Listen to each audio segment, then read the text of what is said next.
Alors, bienvenue à Panem 360. Mon nom est Sandra Gassana et aujourd'hui nous sommes en compagnie de Dali Dandala qui est de passage à Montréal, première fois à Montréal, je pense, hein. Oui. Super, bienvenue. Alors, c'est vrai que c'est pas la meilleure température, hein, pour vous accueillir, mais bienvenue quand même. Vous allez venir nous réchauffer pendant votre séjour ici. Exactement. Alors, pour les personnes qui ne vous connaissent pas, qui est Dali? Présentez-vous à nous. OK. Bonjour à tous. Comme on dit au Canada, euh, bon matin. C'est vrai. Voilà. Je suis Dali Dandala, originaire du Congo-Brazzaville, encore la République du Congo.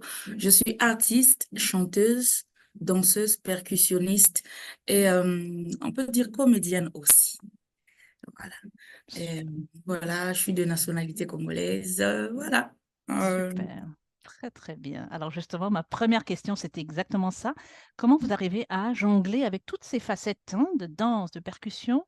Comment vous mettez tout ça pour créer votre style? oui, au départ, c'était juste pour apprendre parce que j'aimais. Mais en fin de compte, j'ai compris que, en fait, il y a beaucoup de chanteuses dans le monde qui font super bien. Et je voulais avoir une particularité qui fait que dès qu'on voit, on sait que ça, c'est Dali. Donc, je voulais ajouter la percussion, particulièrement le ngoma, comme on l'appelle le ngoma, euh, une percussion traditionnelle chez nous.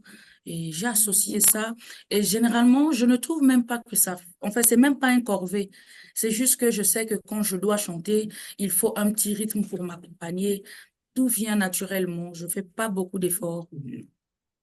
Super, super, c'est ça qui est intéressant avec votre style. Et justement, quelle est votre démarche artistique ou votre processus de création? Comment vous faites quand vous créez? Est-ce que vous avez une formule rigide ou vous improvisez? Comment ça se passe? Une formule, je ne sais pas trop, parce que c'est ça aussi l'art, ça vient de l'ordinaire, donc ça peut venir dans tous les sens.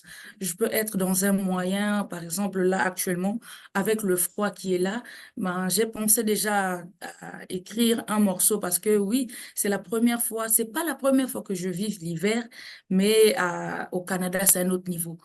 Tu vois, donc l'environnement vraiment me parle, chaque situation. Donc ça vient un peu de partout, de ce que je peux vivre à l'instant. Je peux composer dessus. Voilà. Super. Alors, est-ce que vous étiez surprise de savoir qu'il y avait un mois de l'histoire des Noirs au Canada et en Amérique du Nord? Oui. Qu'est-ce que vous pensez de ce mois-là? Bon, c'est particulier, c'est quelque chose d'important parce que les Noirs, on sait tous ce qu'on a vécu et tout. Et le fait que c'est reconnu, que les gens fassent des efforts pour ne pas dire s'excuser, mais faire vraiment les deux nouveaux mondes, si je peux dire, notre génération, qu'on essaie d'oublier le passé. Vraiment, ça fera toujours partie de nous, mais que voilà, qu'on arrive à passer outre ces situations du passé, que nous sommes là, nous devons nous arranger afin d'évoluer ensemble. Mais voilà quoi. Ce qui est arrivé, est arrivé. On pourra jamais le changer. C'est comme ça. Il faut maintenant passer à autre chose et puis évoluer. Donc le fait qu'il y a un mois spécial consacré au noir, c'est quelque chose quoi. Voilà. En tout cas, merci de venir contribuer à ce mois-là cette année. Alors, vous êtes là pour deux événements, ce que j'ai Mhm. bien compris. Donc, vous êtes là pour une résidence avec une autre artiste que je vais rencontrer tout à l'heure, mais vous êtes également là pour un spectacle au Balatou. Oui. Donc, racontez-nous un peu votre mission ici à Montréal. Ok. Je me rappelle que dès que je suis arrivée à Montréal, j'ai dit que je suis venue pour réchauffer Montréal parce que je sais qu'il fait froid. Et voilà, donc pour le Balatou, je suis particulièrement honorée parce qu'à la base, je venais pour la résidence et quand on m'annonce que finalement tu as une autre date au Balatou, j'ai dit OK. Et quand j'apprends que le Balatou, ben, tout le monde est passé par là, on cite là les Papa Wemba, Youssou N'Dour, Myriam Makeba, j'adore. Donc pour moi, enfin, c'est un pas, quoi. J'ai l'impression d'être quelqu'un, tu vois.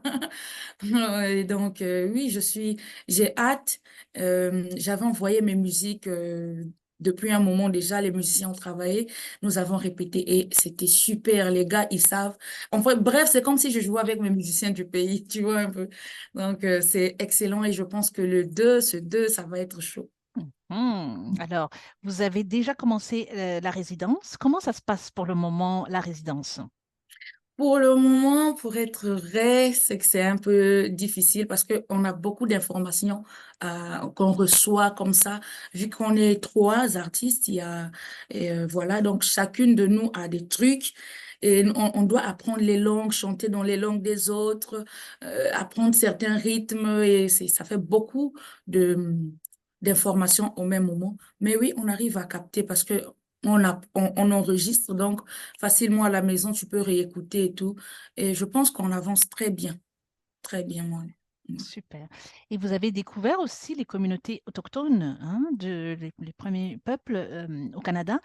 Est-ce que vous voyez des liens avec les rythmes autochtones et les rythmes africains? Est-ce que vous voyez des ressemblances? Des ressemblances, oui, parce que je me rappelle qu'on est allé au musée, on a visité, c'était magnifique. De toute ma vie, c'est la première fois que je vois une exposition comme ça, où vraiment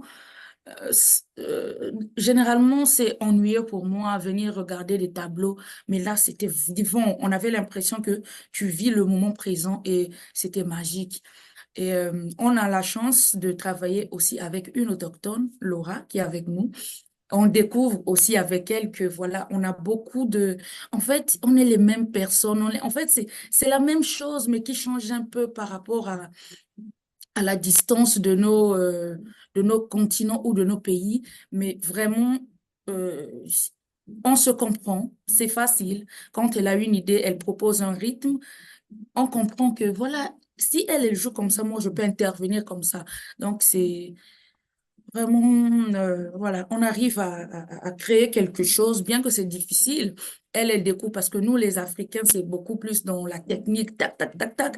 Et elle est plutôt sur son tam-tam, elle est là, elle est figée, mais on l'apprend à jouer, à jouer un peu plus différemment parce que, bref, c'est beau. Et j'espère Wow. que vous aurez la chance, sinon la grâce de vivre ça. En Ouais. tout cas, vraiment, comme on vous en parlait, ça donne envie de voir le mélange que vous allez nous offrir. C'est le 15 et le 16 hein, février. Ok, super. Donc ça, on note dans l'agenda. Et justement, alors, les percussions, les ngomas, souvent, traditionnellement, c'était joué par des hommes. Mhm. Alors, comment ça se passe aujourd'hui, une femme qui fait des percussions, une femme dans les arts au Congo? Quelle est votre lecture de tout ça aujourd'hui en 2025? Oui, aujourd'hui en 2025, je dirais que les femmes, finalement, moi personnellement, j'ai compris que on nous a raconté une histoire un peu différente de ce qu'est la femme congolaise ou africaine en général, dans le sens où avant, on avait des femmes qui ont participé dans des grandes choses. Nous avons des femmes qui étaient des généraux, qui dirigeaient des troupes d'hommes. Et aujourd'hui, on a l'impression que la femme est fragile. La femme, elle ne peut que porter la grossesse. C'est quelqu'un qui ne peut pas. Mais alors que quand on fouille un peu plus loin dans le passé, on sait que voilà, la femme était des guerrières. Au Bénin, par exemple, nous avions des Amazones, c'était des guerrières. Et si une femme peut aller à la guerre, pourquoi ne pas jouer au tam-tam? Parce que moi, je trouve quand même que la guerre, c'est quelque chose de fort, de difficile quand même. Et le tam-tam, moi, personnellement, c'est un instrument qui me parle. C'est quelque chose, j'ai l'impression de me retrouver dans un univers qui est magique, que je peux discuter avec des êtres qui ne sont pas forcément physiques. Enfin, c'est quelque chose de spirituel pour moi. Et le fait de jouer un rythme que je connais ou que je ne connais pas, euh, enfin, c'est juste waouh, quoi. Et aujourd'hui, je peux dire au niveau du Congo, on remarque beaucoup de femmes s'intéresser à la percussion. Et une femme au tam-tam, il n'y a pas plus beau. Il n'y a pas plus sexy qu'une femme qui joue au tam-tam. C'est Voilà. vrai, c'est vrai, Donc, c'est vrai ça. j'encouragerais vraiment les femmes à foncer, quoi. Mhm, très bien. Et alors, au niveau des projets, est-ce que vous avez un album qui s'en vient? Qu'est-ce qui s'en vient pour les prochains mois ou les prochaines années pour vous? Alors pour les prochains mois, je dirais que je sens, parce que moi je marche selon le feeling, et là j'ai l'impression que je suis prête pour faire un, un EP d'abord. euh, un EP, oui. Je crois que là je sens que là je suis prête pour euh, passer à l'étape suivante, parce que là je n'ai que des singles, mais il faudrait que j'ai un projet concentré où il y aura ma musique, ma création, où je vais vraiment m'exprimer sur les thèmes. J'ai déjà même le titre de mon EP. Je peux vous, Oui, voilà. est-ce qu'on peut avoir un scoop? Ah oui, Hmm. et je compte appeler ça, euh, ça c'est altitude. Altitude. Ah, super. Prendre de l'altitude. Altitude. Voilà. Très, très bon. Non, mais c'est déjà bien. Vous dites que vous avez seulement des singles, mais c'est déjà bien d'avoir des singles. Moi, mon coup de cœur, c'était Luzolo. Ah. Luzolo. Oh, j'adore ce morceau. C'est mon highlight. Mais oui, non, c'est très bon. Et oui, je vous souhaite plein de succès, justement, pour donner naissance à ce EP. Et on attend que vous reveniez alors pour nous le présenter à Montréal. OK? Et Ok. cette fois-ci, j'espère que ce ne sera pas en hiver. Comme ça, vous allez voir l'été ici aussi. J'aime bien l'hiver, c'est mignon, mais non. Je Oui. préfère quand c'est chaud, ouais. Très bien. Merci encore beaucoup pour votre temps.